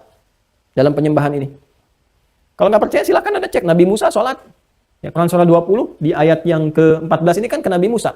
Kalimatnya, innani anallahu la ilaha illa ana fa'budi wa aqimis salata li dzikri. Nabi Zakaria salat. Buka Quran surah ke-3 ya Ali Imran ayat 38 sampai 39. Hunalika da'a Zakaria rabbah qala rabbi habli min ladunka dzurriyyatan thayyibah innaka sami'ud du'a fanadatul malaikatu wa huwa qa'imun yusalli fil mihrab. Salat. Nabi Ismail salat. Ya, dan memerintahkan keluarganya salat. Buka Quran surah ke-19 Maryam ayat 55. Wa kana ya'muru ahlahu bis shalah. Nabi Isa alaihissalam salat. Buka Quran surah 19 Maryam ayat 31 sampai 33 salat. Ini salat pembuktian kepada Allah, kepada Tuhan itu konsepsinya salat. Dan caranya dijelaskan, detailnya dijelaskan, semua dijelaskan. Karena itulah terikat hukum ini ya menjadi hak dan kewajiban. Jadi kalau kita sudah menetapkan Allah sebagai Tuhan, punya kewajiban membuktikannya. Lewat apa? Ibadah. Bentuknya apa? Salat. Ini pokok dasarnya. Ya kan? Maka muncullah kewajiban itu. Maka kita ketahuilah hukum wajib itu. Nah, ini baru yang pokok, yang dasar tuh. Ini ibadah. Jadi ibadah pun ada ilmunya. Ya. Dan dahsyatnya teman-teman sekalian, konsepsi beribadah ini tidak hanya diikat dengan aspek-aspek yang terkait dengan fisik, yang mendukung kebutuhan spiritual, kebutuhan roh. Bukan hanya fisik. Di luar fisik apa misalnya? Harta. Sekarang apa support harta kepada diri kita? Fungsi harta itu apa sih? Ya. Fungsi harta itu apa? Kan bukan cuma dikoleksi. Harus ada kebutuhan-kebutuhan yang kita berinteraksi dengannya itu yang berdampak positif pada keperluan tubuh kita kan? Ya, kepada fisik kita. Kan semua yang tercipta di sekitaran ini untuk mendukung, ya, untuk mendukung aktivitas kehidupan kita, untuk dukung tubuh kita, akal kita, roh kita. Ya, Anda kan mencari harta, kita mencari harta untuk apa? Kan dasarnya untuk makan kan? Untuk bisa makan dulu, memenuhi kebutuhan tubuh kita. Quran surah kedua ayat 168. Ya ayuhan nasu kulu mimma fil ardi halalan thayyibah. Kulu. Silahkan menyebar minimal untuk cari makan. Supaya apa? Supaya bisa hidup, bertahan hidup. Makanya Anda katakan kan saya ingin mencari sesuap nasi untuk bertahan hidup, kerja bertahan hidup. Bertahan hidup itu apa? Bisa hidup. Ya, kan fisiknya diberi makan tuh. Akal kan diberi makan juga kan? Dengan apa? Belajar. Anda cari harta untuk belajar dan seterusnya. Ya, tapi yang menggerakkan fisik bergerak, akal berpikir, apa itu? Roh. Ya, roh kita. Makanya ada keterkaitan harta pun untuk pelayanan kepada roh, untuk ibadah. Ya, bagaimana sholat kalau nggak ada harta pendukungnya? Bisa berpakaian yang baik, ya kan? Bisa memberikan perangkat yang nyaman untuk kita ibadah, bisa khusyuk kalau bahasa syariatnya. Maka mesti ada konsepsi harta pun dalam konteks beribadah. Ya, maka silahkan cari. Ya, dimanapun konsepsi untuk berinteraksi dengan harta dan menjadikan harta sebagai ibadah. Bagaimana caranya? Bagaimana bisa menjadikan harta sebagai pelayanan kebutuhan terhadap roh? Maka muncullah dalam Islam. Nih, supaya rohnya sehat, jiwanya sehat, maka harta pun mesti diatur pelayanannya terhadap roh, bukan hanya terhadap fisik saja, bukan hanya terhadap akal saja. Maka muncul nanti ada konsep zakat, ada infak, kan? Ada sedekah. Oh, syariat itu. Ini makanannya roh ini. Zakat, infak, sedekah. Menunya roh. Ya, kalau menunya jasmani kan ya ini, jus, ya, jus buah-buahan, makanan, ragam, minuman. Kalau menunya akal ya Anda sekolah dari SD, SMP, SMA, ya kan, S1, S2, S3 terus itu menunya akal. Menunya roh apa? Sebab kalau nggak diberikan ini bagiannya di roh ini juga dalam konsepsi ibadahnya, itu bisa gelisah. Kalau sudah gelisah ada penyakit. Kalau sudah ada penyakit hati bahaya, dampaknya ke fisik dengan ke akal juga. Coba iri hati. Iri hati kan penyakit hati, penyakit jiwa. Nggak ada kan iri akal. Iri fisik nggak ada, iri hati kan yang ada kan. Tapi iri hati, ketika dia konsepsinya diteruskan, diberikan perintah kepada jasmani, kepada akal kita untuk berekspresi, itu bahaya. Bukankah ada yang iri hati karena harta? Bukankah ada yang iri hati karena kedudukan? Ya kan? Bukankah ada yang iri hati karena status sosial dan sebagainya? Karena itu dahsyat ya teman-teman sekalian, diatur lagi. Nih, cara memenuhi kebutuhan roh dalam konteks ibadah, dalam ilmu seperti ini, dalam harta seperti ini, dalam ibadah, ritual seperti ini, semua diatur. Demi Allah, Anda tidak akan pernah temukan dalam kehidupan tuntunan yang lengkap dalam beribadah, yang semua terkait dengan aspek kehidupan kita, termasuk organ tubuh kita, kecuali dalam Islam. Bahkan dahsyatnya, semua aktivitas kita, interaksi kehidupan kita, interaksi sosial kita yang disebut muamalah itu pun ada bimbingannya, dan semua bimbingan itu terkorelasikan dengan ibadah. Jadi nyambung semuanya nih. Ini ke ketuhanan turun ibadah, ibadah prakteknya ke muamalah, dan semua saling terikat. Jadi begitu Anda melakukan interaksi sosial, ya, dari bangun tidur sampai dengan tidur lagi, makan, interaksi dengan orang tua dengan anak, dengan tetangga, dengan kerabat, bekerja, itu saling keterkaitan. Semua interaksi itu disebut dengan muamalah, semua muamalah menjadi ibadah, semua ibadah menjadi pengabdian terhadap Allah Subhanahu wa taala. Dan dahsyatnya, semua konsepsi ini diikat oleh Allah Subhanahu wa taala, diberikan petunjuknya kepada Rasulnya, diberikan bimbingan dari bangun tidur sampai dengan tidur lagi dalam bentuk doa. Doa inilah bahasa Arab jadi disebut dengan sholat. Jadi ada sholat dalam bentuk ibadah ritual, ada sholat dalam bentuk ibadah yang mengiringi interaksi sosial, interaksi kehidupan kita. Ya, karena itu orang fikih menyebutkan, para fuqaha, as-sholatu hiyad doa. Yang dimaksud sholat itu doa. Doa itu apa? Sesuatu yang menghubungkan kita dengan Allah. Ya, makanya salat disebut shalah, seakar dengan kata wasala, yasilu silatan wasolatan, sesuatu yang menghubungkan, yang mengeratkan, menyambungkan dengan erat. Kenapa doa disebut doa? Karena doa menyambungkan hubungan kita dengan Allah dengan erat. Ya, jadi dalam keseharian itu ibadahnya, konsep aktivitas kita menjadi ibadah bila disertai dengan doa, kemudian praktek ibadah ritualnya lewat salat praktikal, dan tuntunan kehidupannya nampak dari makna doa ini. Sekarang silahkan Anda cek. Mana semua aktivitas di dalam Islam yang nggak ada doanya?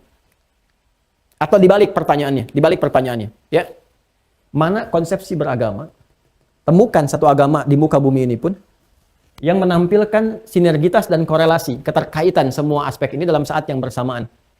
Ya, paling gampangnya, di mana ada agama mengajarkan doa dalam setiap aktivitas kita dari bangun tidur sampai tidur lagi secara spesifik sesuai dengan bimbingan. Ya, aktivitas yang akan dikerjakan itu. Silakan cari. Dan demi Allah saya katakan, Anda akan temukan dalam Islam. Saya tanya pada Anda, bangun tidur ada doanya? Ada. Mau makan ada doanya? Ada. Berpakaian ada doanya? Ada. Masuk kamar mandi ada doanya? Ada. Masuk masjid tempat ibadah ada doanya? Ada. Mau tidur ada doanya? Ada. Mau kerja ada doanya? Ada. Semua ada doanya. Dan doanya teman-teman sekalian bukan doa yang sama. Bahkan bangun tidur dengan mau tidur doanya beda. Masuk kamar mandi dengan keluar kamar mandi doanya beda. Masuk masjid dengan keluar masjid doanya beda. Ya, berpakaian dengan setelah berpakaian doanya beda. Dan hebatnya, dahsyatnya, semua doa ini bukan hanya kalimat formalitas yang menjadikan semua muamalah kita menjadi ibadah. Dan dengan ibadah itu penunjukan pengabdian kita kepada Allah. Bukan cuma itu. Ya, tapi isi dari doa itu membimbing kita bagaimana cara menjalani muamalah kita, aktivitas kita. Barusan kan bangun tidur kan? Anda baca doa apa? Alhamdulillahilladzi ahyana ba'dama amatana wa ilaihi nusyur kan? Ya kan? Itu bukan hanya menjadikan aktivitas bangun tidur kita itu sebagai pembuka muamalah kita itu untuk berinteraksi dengan orang lain, bukan hanya menjadikan itu menjadi ibadah. Jadi doa itu otomatis menjadikan aktivitas kita jadi ibadah. Ketika jadi ibadah, punya nilai di hadapan Allah, dituliskan nilainya. Itu yang dalam bentuk pahala namanya. Ya, konsepnya disebut hasanah, ya. Ya, jadi kalau kita berdoa, aktivitas kita jadi ibadah. Ya, dan bukan hanya itu, ternyata makna doa itu bimbingan petunjuk kita bagaimana menjalani kehidupan di hari itu. Alhamdulillahilladzi ahyana ba'da ma amatana. Saya bersyukur pada Allah, terima kasih ya Allah, aku memujimu ketika Engkau berikan kesempatan padaku untuk menjalani aktivitas di hari ini. Ya, padahal sesuai ajal misalnya, ya yang telah Engkau tetapkan, bisa saja Engkau wafatkan aku sesuai ajal tadi, tapi Engkau berikan kesempatan aku untuk menjalani kehidupan di hari ini. Wa ilaihin nusyur, aku berjanji ya Allah, aku akan mencari bekal lebih baik hari ini dibandingkan hari sebelumnya. Tuh. Jadi ketika Anda membaca doa itu, sebetulnya Anda sedang berkomitmen untuk menyiapkan aktivitas di hari itu, ya, supaya lebih baik daripada sebelumnya. Karena saat tidur nanti ada doa lagi, petunjuk lagi. Istighfar, evaluasi aktivitas sebelumnya, lihat dari kebutuhan spiritualnya, sholatnya mungkin belum maksimal, lihat aktivitas dunianya mungkin belum tergerak kepada sisi ukhrawinya. Begitu Anda evaluasi, ini yang kurang nih. Besok kalau Allah kasih kesempatan hidup, saya akan lengkapi. Sholatnya berjamaah, baca Qur'annya sekian, sedekahnya begini, bekerjanya sambil zikir begini. Dikasih lagi sama Allah, maka ketika Anda bangun, Anda ucapkan tadi. Ya, saya akan siapkan ya Allah, aktivitas lebih baik daripada sebelumnya. Maka turun ayat kan, فَإِذَا فَرَغْتَ فَانْصَبْ. Maka kalau sudah selesai yang kemarin, siapkan untuk yang esok. Begitu Anda bangun, siap-siap tuh. Udah ada catatannya. Makanya sebelum Anda kerjakan, datang Anda menghadap kepada Allah. Disebutlah dengan subuh, seakar dengan asbah. Apa itu asbah? Asbah itu keadaan sesuatu yang sudah siap dengan rencana yang akan dieksekusi. Kalau orang Arab mengatakan, kaifa asbahtum, bagaimana keadaanmu pagi ini? Alhamdulillah bi khair. Ya, asbahtu bi khair, saya sudah sehat, baik, dan siap mengeksekusi apa yang sudah saya siapkan sekarang. Wasubhi idza tanaffas, dan jika tiba waktu subuh, tanaffas, boleh bergerak beraktivitas. Ya, tumbuhan mulai bergerak, mengeluarkan oksigen, ya kan? Menyerap karbon dioksida, matahari mulai semua beraktivitas, was-subhi tatanafas. Apalagi manusia, bersamaan dengan nafas yang keluar, yang diberikan oleh Allah menjalani kehidupan, maka dia sudah punya agenda-agenda hidup yang akan dieksekusi. Makanya di waktu subuh itu kita datang kepada Allah sebelum menjalani aktivitas itu. Dia orang beriman itu bukan tanpa rencana. Orang beriman itu baru bangun, sudah punya rencana nih, apa yang akan dikerjakan di hari ini. Jangan sampai Anda ditanya, nanti bagaimana hari ini? Apa aktivitasnya? Ya gimana nanti aja lah. Gimana nanti? Anda harus punya rencana. Jam 7 saya ngapain? Jam 9 di mana? Jam 10 apa? Jam 11 bagaimana? Dan seterusnya. Makanya sebelum Anda eksekusi rencana itu, datang Anda kepada Allah. Dipanggil dulu, Allahu Akbar, Allahu Akbar. Datang Anda. Maka Anda sampaikan mohon kepada Allah di waktu subuh itu. Meminta taufik, minta bimbingan kepada Allah supaya semua kegiatan Anda itu diberkahi, diberikan bimbingan, dimudahkan. Datanglah lewat sholat ini untuk meminta kepada Allah. Ya lewat ibadah. Apa kaitan ibadah nanti? Dengan muamalah, dengan pekerjaan Anda. Jadi ini nyambung semua. Anda mintalah kepada Allah. Ya karena itu kan di hadis kuncinya ketika Anda sholat baru baca iyyaka na'budu wa iyyaka nasta'in. Apa kata Allah? Ya. Apa kata Allah? Hadza baini wa baina 'abdi wa li 'abdi ma sa'al. Ini perjanjian antara aku dengan hamba-Ku. Apapun yang hamba-Ku minta sekarang, aku akan berikan. Sepanjang itu ada dasar kebutuhannya. Kalau ibadahnya benar. Makanya kita datang kepada Allah menyampaikan hajat kita. Makanya sholat ada kaitan dengan hajat. Ya Allah, saya ada kebutuhan nih, akan begini. Minta kepada Allah. Begitu selepas sholat kan kita berdoa, ya Allah, lancarkan pekerjaan saya, mudahkan urusan saya, berkahi saya dan sebagainya. Ini konsepsinya teman-teman sekalian. Ya, setelah itu nanti dievaluasi siangnya. Nampak gak hasilnya? Jelas gak? Sekali lagi jadi ibadah enggak? Jangan cuma berhenti di sini. Berangkat gelap, pulang gelap, siang cuma dapat dunia aja. Kan nanti pulang menghadap Allah. Jadi ini saling terkorelasi nih konsep beragamanya. Anda bekerja dimanapun pekerjaan Anda yang baik-baik tuh. Jadi ibadah enggak? Makanya siang dilihat. Ya, siang itu kan nahar, bahasa standarnya. Tapi kan harus jelas hasilnya. Hasilnya jelas enggak? Jadi ibadah enggak? Jelas dalam bahasa Arab disebut dengan buhur. Kalau kita ngaji ada ibhar. Ibhar, baca dengan jelas. Man, mana. Jangan didengungkan, jangan disamarkan. Ya, baik. Ya, jadi zuhur. Makanya zuhur datang lagi kita kepada Allah untuk menyampaikan, ya Allah, aku sudah berusaha sampai siang hari ini. Jadikan semua apa yang aku kerjakan jadi ibadah. Engkau ridhai ya Allah. Berikan rezeki yang berkah ya Allah. Mudahkan urusanku ya Allah. Itu datang lagi kepada Allah. Hati-hati. Kalau sampai menjelang sore belum jadi ibadah, bahaya nih. Ya, seperti gambaran kehidupan kita mau menjelang akhir nggak punya bekal pulang, bahaya. Maka Allah ingatkan, jangan sia-siakan waktumu. Maka diingatkan, waktu yang kita gunakan beraktivitas itu disebut asar namanya, asar. Kalau menunjuk kepada waktu keadaannya, sore itu masa namanya, masa al-khair, selamat sore. Tapi kalau menunjuk kepada efektivitas penggunaan waktu yang kita gunakan untuk beraktivitas, asar namanya. Ya, maka di asar ini kita diingatkan, kalau sampai sudah mau masuk ke sore, gitu kan, waktu belum termanfaatkan dengan baik, maka Allah tegaskan, turun Quran surah 103 itu. Ya, wal 'asr. Innal insana lafi khusr. Tuh, kan? Illal ladzina amanu wa 'amilus shalihat. Wal 'asr. Aku bersumpah demi kesempatan waktu yang aku berikan kepadamu manusia untuk beraktivitas. Innal insana, sungguh semua manusia yang beraktivitas itu, yang nama insan itu terkait dengan aktivitasnya, totalitas aktivitasnya. Kalau kelembutan harmoninya disebut ins. Kalau terkait nafsunya dan penampakan fisiknya disebut bashar. Kalau terkait aktivitas sosialnya disebut dengan nas. Genealoginya disebut dengan bani Adam. Ya, dan tegas, diksinya sesuai. Innal insana, sungguh semua manusia yang beraktivitas itu lafi khusr, berpeluang mengalami kerugian kalau nggak memanfaatkan waktu ini dengan baik untuk menjadikan aktivitas sebagai ibadah, pembuktian kepada Allah. Illal ladzina amanu, ya kecuali nggak rugi itu kalau apa? Kalau semua waktu itu, ya ini, semua waktu itu terkorelasikan dengan komitmen keimanan kepada Allah. Didasari dengan dasar iman nih. Kalau sudah beriman, pasti semua pekerjaan muamalahnya, amalnya itu jadi baik. Ya kalau sudah baik, ada nilai ibadah. Sesuatu yang baik dipandang oleh Allah disebut saleh. Illal ladzina amanu wa 'amilus shalihat. Amilus shalihat itu ya diingatkan kembali, muncullah salat lagi kepada Allah. Ya, setelah itu selesai semua aktivitas kita tuntas. Kan kalau masih hidup harokatnya asya, ma'isyah, mencari ma'isyah untuk berkehidupan. Kalau hilang kan turun harokatnya dari fathah ke kasrah. Kasrah jadi isya. Ya, sudah lepas tanggal semua aktivitas, kita beristirahat dan boleh jadi dalam setiap pergantian waktu itu kita berpulang kepada Allah. Makanya diingatkan dalam setiap aktivitas, jangan sampai lupa nih menjadi ibadah, jangan sampai lupa dengan penyembahan karena kita akan berpulang semua kepada Allah. Innalillahi wa inna ilaihi raji'un. Coba tunjukkan dan coba Anda cari di mana ada konsepsi keberagamaan, beragama yang menyambungkan semua aspeknya secara sinergis, terukur dan saling berhubungan satu sama lain dan di saat yang sama memberikan makna serta pedoman dalam kehidupan. Itu nggak mungkin ada karya manusia bisa membuat seperti ini. Mustahil. Mustahil. Nah, kalau kita mengerjakan ini semua teman-teman sekalian, dalam kegiatan harian kita, misal mau makan, kita tahu ada doanya. Kita baca doanya, kita hayati maknanya, maka mustahil Anda akan menyentuh makanan-makanan yang tidak menyehatkan. Ke fisiknya akan berdampak baik, ya. Menyehatkan, kemudian dari itu jadi tenaga diolah, kan? Metabolisme tubuh melahirkan tenaga, kemudian kepikiran juga dapat support yang baik, berpikir dengan jernih, dan roh kita pun mendapatkan bagiannya. Semua ada. Ya, dengan bacaan tadi, dari makan, dari minum, dari macam-macam, kita praktekkan dalam hidup terhubung. Kalau ini kita kerjakan terus tiap waktu, maka kata Allah, lidzikri, semua itu akan menjadikan kalian terhubung denganku. Ingat, terikat denganku. Makanya semua kegiatan yang kita kerjakan itu disebut zikir namanya. Ya, sesuatu yang seharusnya menjadikan kita terhubung dengan Allah, beribadah. Ya, ya coba Anda cek. Kita baca Quran disebut zikir. Quran surah 15, ya 15 itu Al-Hijr kan. Kalau kita baca misalnya Quran surah ke-15 teman-teman sekalian, Al-Hijr masuk di ayat yang ke-9-nya, inna nahnu nazzalna dzikra wa inna lahu lahafizun. Ya, sungguh kami turunkan Al-Quran sebagai zikir. Kita baca. Jadi kalau baca Quran itu sedang berzikir.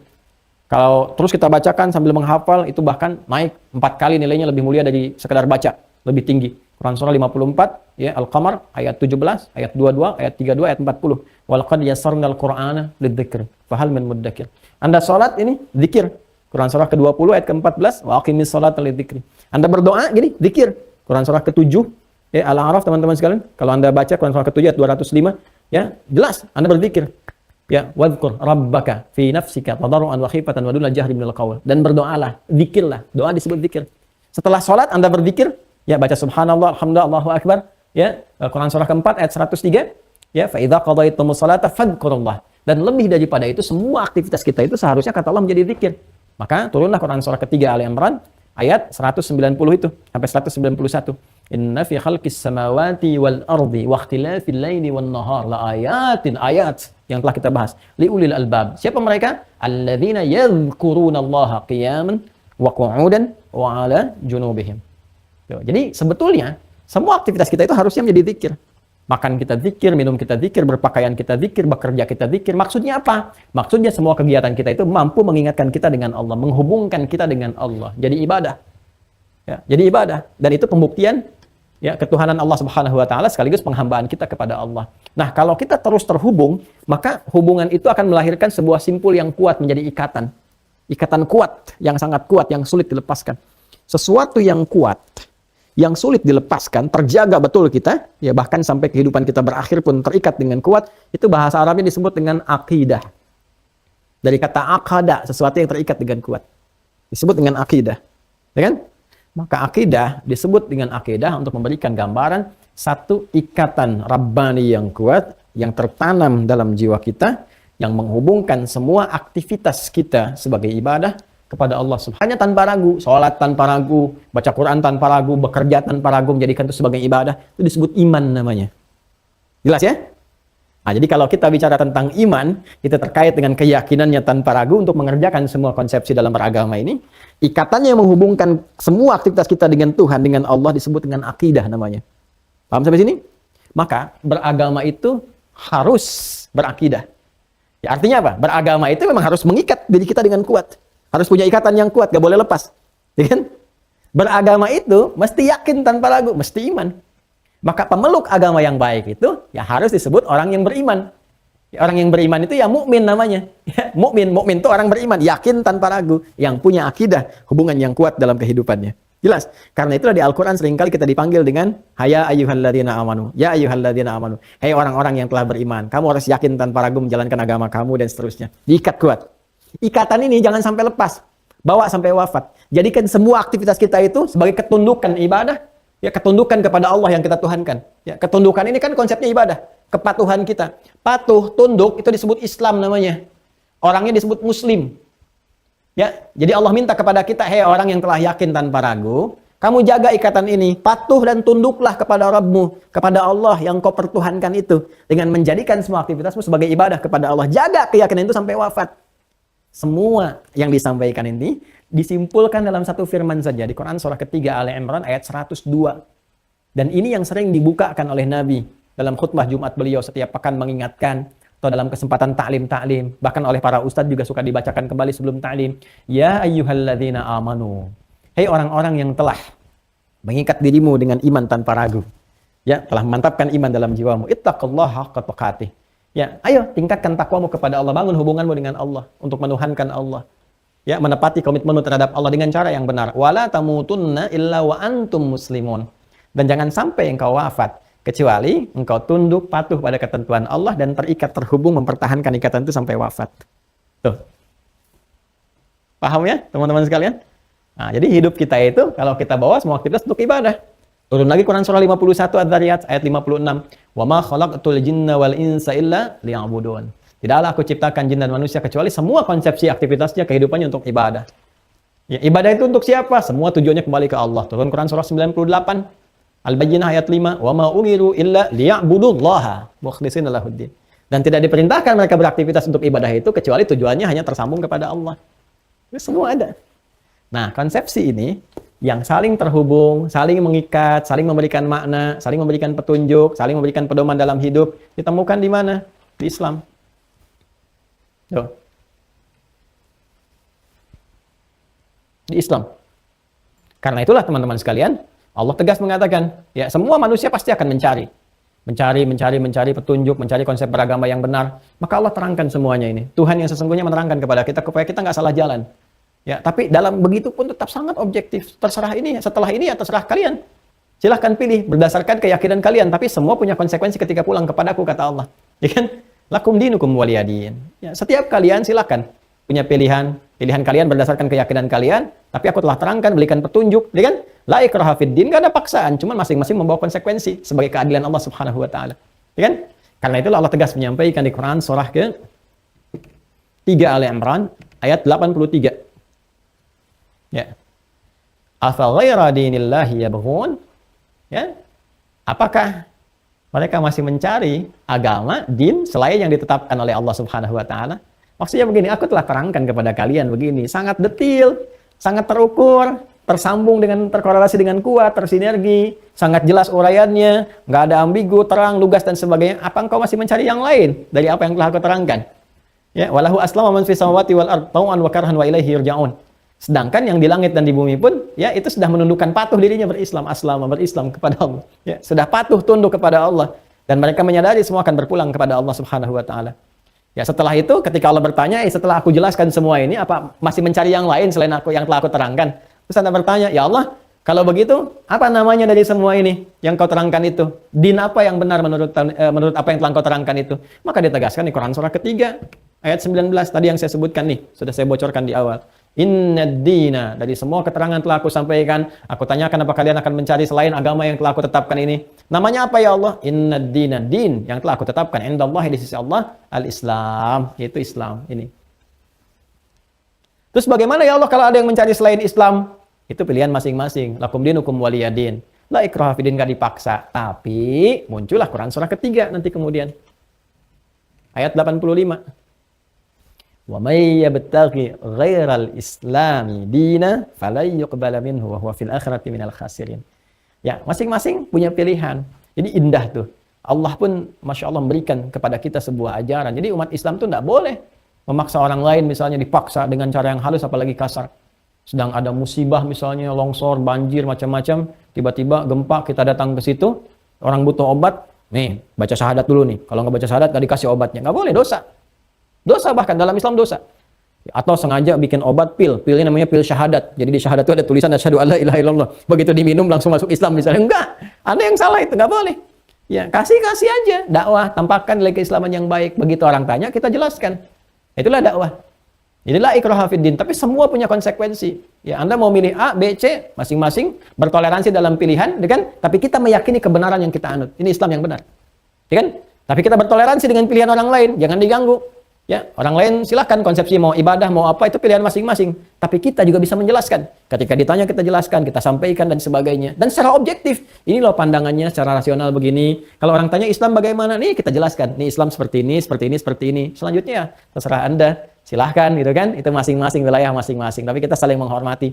Ya jangan sampai perbedaan keyakinan di antara kita menghalangi kita untuk olahraga bersama. ya, kemudian bermuamalah dalam konteks kehidupan dunia bersama misalnya. Tapi kita sayang, kita saling berdoa, ya, kita mendoakan, kita minta kepada Allah, kita menjelaskan dan sebagainya. Pada akhirnya, wa may yabtaghi ghairal Islam. Setelah aku jelaskan semua, setelah aku sampaikan, aku hanya memilih ini kata Allah. Siapa yang mencari selain ini, aku nggak akan terima. Allah menyampaikan, dan dia di akhirat bukan dunia. Di akhirat nanti akan melihat apa yang terjadi sesungguhnya. Wa huwa fil akhirati minal khasirin. Ada berpeluang kerugian akan dia dapatkan. Nah, itu ya teman-teman sekalian gambarannya. Dan dahsyatnya semua konsep ini, ya, yang telah tadi disampaikan, keterangan Allah yang hak disampaikan, disebut dengan Islam, dan semua konsepsi yang tadi telah kita sampaikan, itu disimpulkan dalam bentuk simpul-simpul Islam. Yang ada 5 itu. Satu apa? Syahadat. Syahadu an la ilaha illallah, syahadu anna Muhammadar Rasulullah. Bukankah itu aspek ini? Teologisnya ilahiyat. Yang 4-nya apa? Salat. Tuh, bukankah masuk ke sini? Zakat. Puasa, haji. Bukankah semua aktivitas itu yang terkait dengan sholat, zakat, puasa, haji, semuanya aspek ibadah yang terkait dengan muamalah?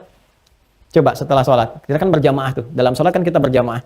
Setelah sholat kan kita berinteraksi, dibawa berinteraksi. Fahsya wal munkar itu dihilangkan. Ya bukankah dalam interaksi itu bertindak dengan benar, menjauhi semua yang kotor, itu yang diharapkan sebagai bekal? Maka inna sholata tanha 'anil fahsya'i wal munkar. Bagaimana kita bekerja menjauhi fahsya dan munkar? Di rumah tangga menjauhi fahsya dan munkar, dampaknya ke muamalah. Zakat, harta, ya dampaknya ke muamalah. Puasa, coba lihat saat puasa, jangankan yang muslim, yang non-muslim pun punya dampaknya. Ada yang jualan makanan, jualan pakaian, jualan ini, jualan itu. Haji apalagi. Anda ke Jeddah, barang-barang produknya dari mana? Produk Cina kan yang dibawa pulang itu rata-rata. Ada yang dari India, dari Pakistan, dari macam-macam. Belum tentu muslim semuanya. Dampaknya ada ke muamalah. Tuh. Ya, jadi itu yang disebut dengan pokok-pokok simpul-simpul keislaman. Dalam bahasa Arab disebut rukun namanya. Maka dikenal dengan rukun Islam. Semua ada makna dan simpulnya. Ya, tapi persoalannya adalah Allah kan meminta kita yakin tanpa ragu, meminta kita mengikat, dan ikatan itu harus kokoh dengan pengetahuan. Pengetahuan itu disebut dengan ilmu. Jadi nggak mungkin semua simpul ini bisa kuat. Termasuk simpul yang pertama, simpul ketuhanan, ya simpul akidah, simpul pokok iman kan mesti kuat, mesti ada ilmunya. Nah, jadi inilah kemudian korelasinya kita mesti belajar ilmu yang menguatkan aspek ketuhanan kita, ilmu yang menguatkan aspek keimanan kita, aspek akidah kita, sehingga bisa menjadikan semua konsepsi ibadah ini dan muamalah kita terhubung kepada Allah Subhanahu wa Ta'ala. Nah, itulah ilmunya nanti yang kita sebut dengan ilmu tauhid. Tauhid dari kata wahada yuwahhidu, terkorelasi dengan kata ahad. Ilmu yang menjadikan wahada itu kan menjadikan ke arah yang satu. Wahada yuwahhidu sifatnya disebut tauhid. Bagaimana menjadikan semua ini terhubung kepada yang satu? Maka kata kerjanya disebut wahada yuwahhidu, tauhid, sifatnya tauhid. Maka ilmunya disebut ilmu tauhid. Ilmu yang saat kita pelajari, kita akan menjadikan semua muamalah dan ibadah kita terhubung kepada yang ahad, yang satu. Kadang disebut juga dengan ilmu akidah. Ilmu yang menjadikan kita lebih kuat memegang hubungan dan tersambung dengan Allah Subhanahu wa Ta'ala. Ya, nanti kalau sudah tahu, kita masuk kepada konsepsi ibadahnya. Ada ilmunya juga. Disebut dengan fikih nanti namanya. Makanya ada fikih sholat, ya, fikih zakat, fikih haji, fikih muamalah dan sebagainya. Di Islam semua ada ilmunya. Nah, inilah penutup mukaddimah kita di hari ini yang belajar tentang esensi beragama, ya, tentang akidah dan iman. Jadi kita sudah selesaikan kurikulum yang pertama. Berapa SKS nih? 6 kali 3, 18 SKS ya? 18 SKS nih udah kita selesaikan, tapi ini baru mukaddimah. Nah, nanti kalau sudah paham, itulah sebabnya kita mengerti kenapa mesti belajar akidah. Kenapa mesti belajar tauhid. Nah, ini dasarnya. Jadi kalau kita nggak belajar tauhid, nggak belajar akidah, nanti rapuh pondasinya. Seperti yang saya sampaikan kasusnya, dikasih sembako, pindah keyakinannya, gitu kan? Dikasih kalimat-kalimat tertentu, pindah. Ya, kasih janji-janji yang belum tentu tepat juga pindah. Nah, itu kenapa? Karena nggak ada pokok ilmu yang kuat. Nah, kalau sudah paham, insya Allah pertemuan berikutnya kita uji dulu. Bisa nanti bikin soal nih. Saya buat soal-soal. Nah, nanti diupload di web, Anda jawab ya. Setelah dijawab itu, nanti dikumpulkan dulu. Nah, setelah itu kita bertanya jawab lisan. Jadi saya tanya nih, nanti besok kita interaksi ya. Interaksi besok, saya berharap yang sudah masuk di Mira, nanti tolong masuk ke Zoom ya. Supaya saya bisa menyapa juga, kita bisa bertaaruf, ya, saling mengenal. Ya, bukan taaruf berumah tangga ya, ini taaruf saling mengenal. Taaruf saling mengenal, memahami. Ya mungkin satu saat nanti kalau ada suasana senggang, saya bisa mampir-mampir juga ke tempat Anda ya, mengenal keluarga dan sebagainya. Kita di sini kita interaksi untuk mengecek pengetahuan dulu, ilmu dulu ya. Jadi nanti insya Allah kalau sudah ada saya kasih soal, dijawab secara online. Nah, kemudian setelah itu kita berinteraksi, saya akan tanya ini apa, kalau kurang nanti saya dalami lagi supaya semua ada pemahaman yang serupa. Ini standar ya, nggak akan beda, nggak akan terjadi perbedaan pendapat dari uraian saya. Kalau ada perbedaan pendapat itu dipertanyakan. Nanti perbedaan pendapat seputar masalah akidah-akidah itu nanti ketika masuk masa dialektika abad ketiga. Ya, jadi besok insya Allah teman-teman evaluasi. Siang ini saya usahakan membuat resume untuk pertanyaan, teman-teman nanti langsung akses jawab. Bagi yang belum terhubung ke Mira, ya seperti yang saya sampaikan kemarin teman-teman sekalian, sederhana sekali. Anda masuk ke web KIAI Quantum Mahir Institute, cek aja Mira belajar, nanti ada petunjuknya. Anda masuk nanti ke Wah Corner, ya di situ Anda masuk untuk infak beli paket tuh, paket untuk belajar Anda, bukan untuk ini. Kalau belajarnya gratis, semua saya nggak pernah kan minta iuran kepada Anda, nggak pernah, bahkan Zoom pun kami fasilitasi sendiri gitu semuanya. Tapi itu untuk Anda semua, karena untuk bantu Anda, untuk bantu nyetak, untuk bantu yang lain lagi. Dan di situ juga saya ada yang kita berikan kepada teman-teman yang membutuhkan, ya supaya dengan niat keberkahan ilmu yang kita dapatkan. Jadi setelah itu kita belajar, nanti Anda dapat password dan sebagainya, dan terus belajar dengan saya. Teman-teman ingat ya, nggak ada pungutan, nggak ada biaya dalam belajar ini dengan kami. Ini hanya untuk dibuat sistem begini supaya fokus belajar. Ya, saya punya prinsip yang memang kita bawa dalam hidup. Guru-guru saya mengajarkan, Quran juga memberikan penguatan. Ya, bahwa saya berusaha memaksimalkan apa yang Allah titipkan kepada kami. Jadi kalau ada ibadah berjamaah saya sampaikan, tapi kalau bisa saya tangani, saya akan tangani sendiri. Saya bukan tipikal ustadz yang mengumpulkan materi. Ya, tidak seperti itu. Dan ini pun kita jadikan wakaf untuk diteruskan. Jadi kalau kita meninggal, alhamdulillah nanti ada yang teruskan dan sebagainya. Ya, jadi ringan insya Allah, mudah-mudahan mohon doanya supaya diikhlaskan. Dan tolong saya ingatkan ya kepada teman-teman semua, sekali lagi gitu ya, ta'lim kita teratur, terukur. Kalaupun ada yang minta untuk ta'lim juga ada bagian divisinya, Anda tinggal hubungi, nanti terjadwal. Dan saya tidak pernah minta apapun, ya, tidak pernah minta apapun. Saya sangat-sangat menghindari dan tidak ingin ada bahasa-bahasa tarifnya berapa, ini berapa, tidak ada tarif mengundang saya. Bahkan kalau saya bisa, saya akan tangani sendiri. Saya nggak mau minta apapun gitu. Ya, artinya kalaupun diundang kemanapun saya bisa datang, saya akan datang. Tidak pernah minta ongkos, tidak pernah minta apa. Ya, dan mudah-mudahan teman-teman juga konsisten mendoakan. Ya, tolong doakan saya masih manusia, pasti banyak salah, banyak kekurangan, supaya Allah menjaga keikhlasan, Allah mengampuni. Saya sadar banyak kesalahan, banyak dosa, dan saya mohon teman-teman dalam sholat, dalam doa, sertakan, sebutkan nama saya untuk semoga Allah mengampuni dosa-dosa saya. Dan ini ikhtiar yang bisa saya lakukan. Ya, saya minta maaf kalau ada hal-hal yang keliru, harap segera ditinggalkan, ambil pendapat-pendapat, keterangan-keterangan yang benar yang bisa kita dapati manfaatnya dalam kehidupan. Kalaupun ada kebenaran, itu bukan dari saya. Itu Allah Subhanahu wa taala yang menitipkan untuk disampaikan, ya, supaya kita bisa mendekat dengan lebih baik. Demikian yang bisa kita pelajari. Insya Allah besok kita akan masuk interaksi, ya, diskusi. Zoom-nya masih luas, masih ada 1000 kapasitas. Kalaupun lewat nanti kita akan tingkatkan lagi mungkin ke 2000, 3000 atau ke 5000 supaya semua punya kesempatan yang sama. Setelah evaluasi, baru kita masuk ke kajian berikutnya, sesi berikutnya lewat baca kitab. Tapi semua harus lulus dulu. Ya, nanti sistem akan mengetes dengan sendirinya. Kalau nggak lulus di situ, harus lulus dulu. Nggak bisa masuk ke sesi berikutnya. Ya, supaya paham, jangan sampai lompat-lompat nggak memahami. Demikian. Alhamdulillah Rabbil Alamin. Allahumma taqabbal minna innaka antas sami'ul alim wa tub alaina innaka antat tawwabur rahim. Allahumma ya arhamar rahimin. Allahumma ya arhamar rahimin. Fahimna ma ta'allamna ya Allah. Wafiqna ya Allah lina'mala ma fahimna bih. Allahumma ja'alna min ahli al-Qur'an wa ja'alil Qur'ana sahiban lana fid dunya wa syafi'an lana fil akhirati ya rabbal alamin. Allahumma ya Rabb gharris ya Allah fi qulubina aqidatan qawiyatan matinatan ya rabbal alamin hatta wafatina wa tawaffana muslimin biqaulina ya Allah biqaulina la ilaha illallah Muhammadur Rasulullah wa tujibuha ya Allah bikalimatika ya rabbal alamin bikalimatika ya ayyatuhan nafsul mutmainnah irji'i ila rabbika radiyatan maradiyah fadkhuli fi ibadi wadkhuli jannati. Allahumma rabbana atina fid dunya hasanah wa fil akhirati hasanah wa qina adzaban nar. Subhanakallahumma bihamdika nashhadu an la ilaha illa anta nastaghfiruka wa natubu ilaik wa akhiru da'wana alhamdulillahi rabbil alamin. Alhamdulillah. Assalamualaikum warahmatullahi wabarakatuh.